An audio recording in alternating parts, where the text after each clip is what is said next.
Les ministères de l'Environnement et Développement durable de la République démocratique du Congo et l'ONG internationale WCS ont procédé au lancement officiel de la deuxième phase du programme national portant sur l'amélioration, gestion et protection des 30% des terres du pays d'ici 2030. Ce coup d'envoi ouvre la voie à des réflexions sur la mise en œuvre effective des programmes à promouvoir durant l'exécution de cette stratégie ainsi qu'à s'accorder sur les fonds à affecter pour la réalisation des 10 programmes. Cet événement s'est tenu le 8 avril à Kinshasa avec un accent sur la mobilisation des financements climatiques pour soutenir les objectifs environnementaux tout en favorisant le développement socio-économique des populations locales.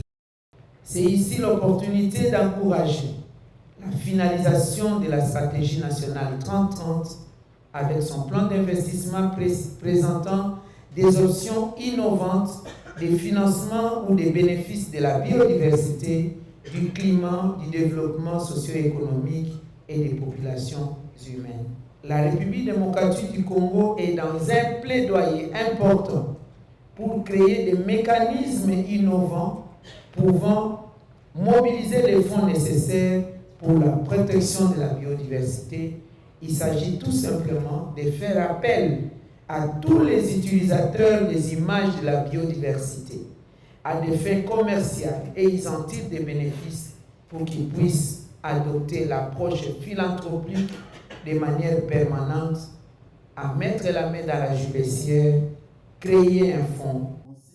Depuis 2023, WCS apporte son soutien financier au gouvernement congolais dans le cadre de ses programmes ambitieux. Cette organisation internationale a mentionné avoir mis à la disposition du pays 4 axes de ses actions jugées utiles pour atteindre les objectifs 30x30 en RDC. Il s'agit de l'initiation à la cartographie des aires protégées existantes et des autres mesures de conservation efficaces par zone, les processus d'accompagnement des différentes formes en lien avec le climat et la biodiversité, la création d'un cadre favorable à travers la mise en place d'une facilité d'assistance technique et matérielle, l'harmonisation et mutualisation des financements mobilisés par les partenaires techniques et financiers œuvrant autour de la thématique 30x30 en RDC. Le souhait de WCS est de jouer son rôle d'accompagner le gouvernement dans la formulation de cette stratégie, en collaboration bien évidemment avec les différents partenaires du gouvernement congolais et ainsi doter le pays de cette stratégie qui est attendue dans le cadre du respect des engagements internationaux de la RDC, dans le cadre de la Convention pour la biodiversité, notamment le cadre de Kunming-Montréal. J'étais très marqué par l'engouement manifeste à cet atelier. Les questions étaient très pertinentes. On sentait une réelle volonté de toute l'assistance de contribuer à ce que cette stratégie soit nourrie avec les différents éléments identifiés comme des défis, comme des opportunités et pouvoir échanger.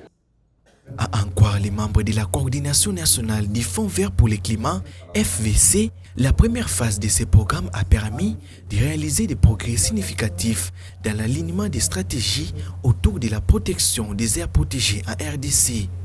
Un parcours rendu possible jusque-là avec des efforts jugés au niveau national, notamment dans le cadre des contributions déterminées au niveau national, du plan national d'adaptation au changement climatique et de la stratégie, ainsi que du plan d'action pour la biodiversité. La Readiness 30x30 représente la 11e requête approuvée par les FVC pour la RDC, affirmant ainsi l'engagement du ministère de l'Environnement de la mobilisation des financements. La coordination nationale du mécanisme de développement propre et du FVC servira d'interface entre les pays et les fonds, assurant une supervision des activités et des priorités de financement. Ce programme est financé par une subvention du FVC avec un soutien supplémentaire du Bezos Art Fund et rassemblement de plus de 11 partenaires, y compris des ONG et des organisations internationales pour accompagner la RDC vers ses ambitions environnementales d'ici 2030.